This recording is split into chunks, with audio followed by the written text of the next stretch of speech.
The meaning of the blepharoplasty is the lifting of the upper lid laxity. If it is done with the laser machine without using any surgical scalpel, it is called laser-assisted blepharoplasty. This is done under local anesthesia.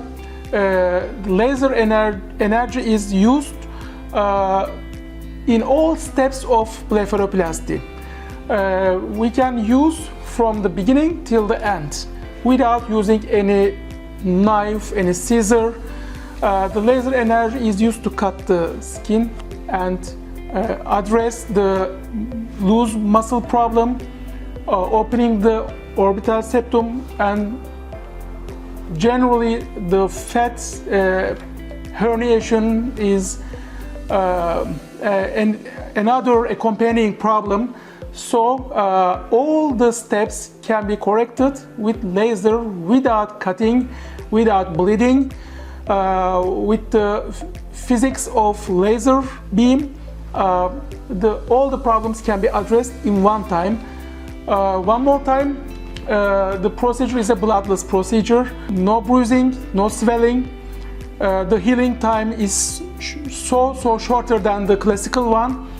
The patient is an outpatient one, can walk and drive after the procedure, can have a sightseeing tour in the historical city. This is a special technique.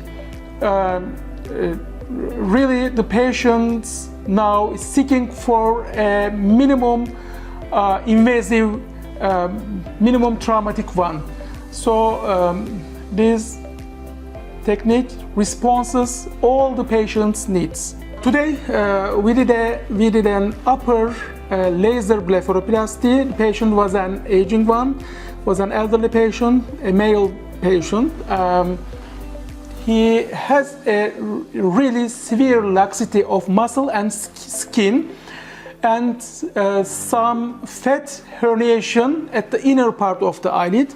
So what we did today, we used laser energy to get into the tissues, and we melted the fat, which is deep inside, and we tightened the muscles without any cut, without any suture. Then we repaired back the skin. So you can see immediate after result, and without any bruising, without any swelling. Patient is an outpatient one, he's awake, so you can realize he speaks, he's without any pain. So this is a preferable method which can respond all the patient's needs.